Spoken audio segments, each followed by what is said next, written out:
Peut-on offrir un investissement pour Noël? Voilà le sujet qui va nous animer à présent dans Patrimoine Passion. Et pour en parler, nous avons le plaisir de recevoir sur le plateau de Smart Patrimoine Mathieu Berthaud. Bonjour Mathieu Berthaud. Bonjour Nicolas. Bienvenue sur le plateau de Smart Patrimoine. Vous êtes directeur général de Mon Partenaire Patrimoine. Et la question est dans l'intitulé de l'émission. Peut-on offrir un investissement pour Noël, Mathieu Berthaud? Oui, effectivement. Et c'est au-delà de l'esprit de Noël, on parle souvent de pédagogie financière qui manque en France. C'est une occasion parfaite. Alors, évidemment, c'est pas de ça dont on va parler principalement bien sûr, dans ces festivités, mais c'est pas mal pour apporter une touche complémentaire à côté de cadeaux plus traditionnels, et puis pour changer un peu des tickets à gratter, quoi. Ça peut être sympa d'avoir dans une enveloppe un placement, pourquoi pas, pour en parler, et puis pour aider ses proches et notamment ses enfants. Ça sert à quoi d'offrir un placement pour Noël en fin d'année, que ce soit pour ses enfants, ses petits-enfants, ou voire même son conjoint ou sa conjointe? C'est une occasion, en fait. Noël, c'est une occasion pour transmettre, pour en parler. D'accord. C'est des sujets qui sont importants en famille. On est quand même dans le cercle familial. On cherche à protéger son conjoint, à transmettre ou à éduquer ou aider ses enfants. D'accord. Et qu'ils soient mineurs ou majeurs, d'ailleurs. Il n'y a pas d'âge. Et c'est une occasion, justement, pour dire, voilà, on va faire un cadeau. Un présent d'usage, ou bien ça peut être l'occasion de se dire, finalement, au-delà du cadeau, est-ce qu'on n'aurait pas quelque chose à faire?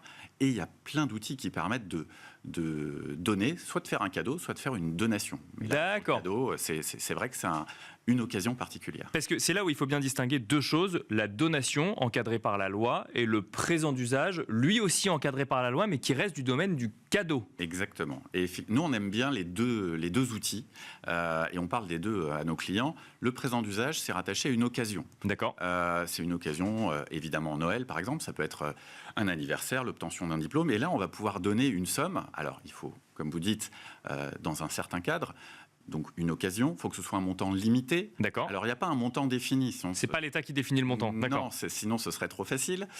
Donc là, il faut être raisonnable dans la transmission qui va être faite. Il faut que ça reste un cadeau. Il ne faut pas que ça soit une transmission de richesse intrafamiliale. D'accord. Là, ce qu'on entend souvent, c'est de dire, tant que ça ne dépasse pas 2%, 2,5% du patrimoine de celui qui donne, on reste dans le cadeau. Alors, d'accord. Effectivement, il faut... 2%, ça veut dire que si je donne à 3 enfants, il faut qu'au total, ça ne dépasse pas 2% du patrimoine global. D'accord. Typiquement, ça fait partie des sujets d'interprétation, mais là, on va être dans un point d'équité entre les enfants. Donc, effectivement, l'idée, c'est l'esprit dans lequel c'est fait.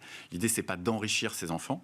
L'idée, c'est de les aider ou de faire un cadeau pour faire plaisir. Et effectivement, ce cadre-là, si on le respecte, c'est pas une donation, donc il n'y a pas besoin de le déclarer, on n'est pas fiscalisé là-dessus. D'accord. C'est complémentaire de ce qu'on va pouvoir faire avec une donation, et il existe différents types de donations. Une qu'on aime bien, c'est la donation exceptionnelle de sommes d'argent. D'accord. Anciennement dite donation Sarkozy. En fait, vous pouvez donner jusqu'à 31 865 € entre le donateur et le donataire, celui qui reçoit, avec une franchise d'impôt. Et c'est des sommes d'argent, il faut que celui qui donne ait moins de 80 ans et celui qui reçoit ait plus de 18 ans. D'accord, c'est pas forcément parent-enfant.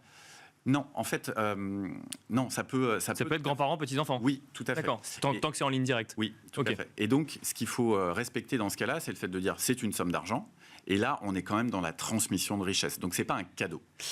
Si on parle d'investissement offert pour Noël, parce qu'il y a donner une somme d'argent, donc travailler sur sa transmission et offrir un investissement. Est-ce qu'il y a des enveloppes qui existent? Est-ce que c'est possible d'ouvrir, par exemple, un livret A, une assurance vie, un PEA pour un de ses enfants ou un de ses petits-enfants? Oui, tout à fait. Alors là, l'idée, c'est l'enveloppe au pied du sapin. C'est de dire, et c'est la richesse qu'on a en France, c'est qu'on a énormément d'enveloppes qui permettent de loger l'épargne. Alors, on va mettre de côté volontairement les livrets, même si vous en avez parlé naturellement, parce que c'est un peu le réflexe. Ouais. C'est très accessible, c'est totalement sécurisé, c'est sans impôt, etc. Donc, comme dit la chanson, libéré, délivré. Essayons d'aller sur vraiment de l'investissement. Là, il y a une enveloppe qu'on aime beaucoup. Il y a plusieurs enveloppes qu'on aime beaucoup. Une qu'on trouve exceptionnelle, c'est l'assurance vie. D'accord. Ça peut tout à fait être ouvert au nom d'un enfant mineur. Alors nous, chez mon partenaire patrimoine, cette approche-là, c'est ce qu'on appelle placement bébé. C'est à la naissance d'un enfant, on peut lui ouvrir un livret A, mais qui est un peu une grosse tirelire. Et ce qui peut l'accompagner toute la vie, c'est une assurance vie. D'accord. Assurance vie, au nom de l'enfant, évidemment, c'est les parents qui signent, qui font toutes les démarches, puisqu'ils sont représentants légaux. Bien sûr. Et on va y loger le présent d'usage, par exemple, qu'on peut faire chaque année à un anniversaire, ou à Noël pour démarrer. Et c'est ce qui est sympa, on trouve, c'est que cette enveloppe, elle peut suivre l'enfant toute sa vie. Au moment où il va devenir majeur, il va se dire, voilà, il faut que je m'installe, etc. Donc ça donne une très grande latitude. À côté de ça, il y a d'autres enveloppes. Et notamment des enveloppes un peu ludiques. Quand on regarde, même en termes de comportement, chez les enfants un peu plus grands, chez les ados, il y a le côté, on joue en réseau, on joue en ligne, ensuite on fait des paris sportifs ou paris en ligne. Ouais. Et puis ensuite, on a envie de jouer avec un portefeuille.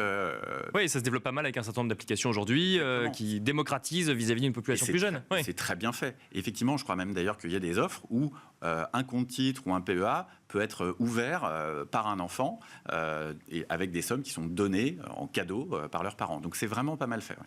Alors la question qui peut se poser, c'est qu'une fois qu'on est convaincu effectivement qu'offrir un investissement, enfin qu'un investissement peut être un beau cadeau de Noël, sur quel support on investit si jamais effectivement on fait ce cadeau-là à un enfant mineur qui ne pourra pas y toucher, on se place mécaniquement dans le long terme? Est-ce que ça veut dire qu'il faut aller sur des investissements risqués pour ses enfants ou au contraire, est-ce qu'on sécurise quand même le présent qu'on a fait pour Noël 2024? Eh bien, c'est toute la question et vous avez mis le doigt dessus. En fait, c'est très souvent cette question-là qui ressort, c'est en disant c'est pour les enfants, c'est du long terme.